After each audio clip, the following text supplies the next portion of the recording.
Kayak Fishing Tales is brought to you by Ocean Kayak, makers of the Trident and Ultra series of fishing kayaks, and the Torque, which features a removable Minn Kota motor. Check them out at oceankayak.com. We've been using Seaguar Kanzen Braid for the last year, and this year we're really excited because they've now come up with bulk spools of their braided line, 2,500 yards. You know, in California where I'm fishing, most of us are fishing all braid. So I want to be able to fill a larger spool with line, and sometimes those smaller spools just won't do it. First thing I do when I'm filling up a reel is I put some mono backing on here that I'm going to attach my braid to. The thing about braid is if you tie the braid down onto the spool, it'll often want to slip. So by attaching it to the mono has a tendency of biting into itself. The braid then bites into the mono, and so it's not going to spin on top of itself. So you just get a much better compact setting with your line. So that's the first thing you do. Then I attach my main line, which I'm using Kanzen 50-pound braid, and I'm just going to attach that to the backing with a uni to uni knot. It's a very simple knot. You lay your two lines parallel to each other, make a loop. And we've done videos on how to do this. You can see on YouTube on how to do a uni to uni, but I'm going to do it real quick. Grab your tag ends and trim them. I like to use clips instead of pliers because you can get a little better cut generally with a scissors type of cutter. Make sure you don't cut the main line. So there's a nice little uni to uni knot that'll tie those together. Now, just to be on the safe side, I always like to add a little bit of Zappa Gap. You just put a drop on your knot.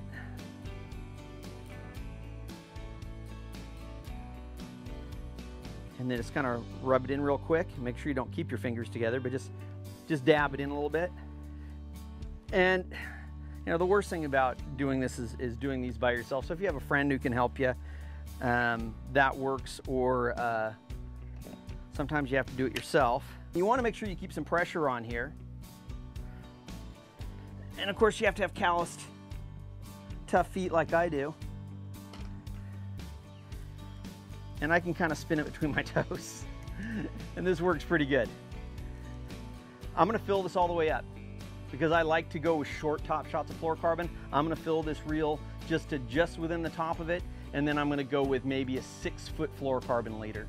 So, but everybody's different. You know, you might want to do a wind-on leader that's longer. Some people like to go with 100 feet of leader. And you can do that either way. Just again, a uni to uni knot with your fluorocarbon, and you have a great little setup. So the last step for rigging up my setup, I'm going to go with some 40-pound Seaguar fluorocarbon.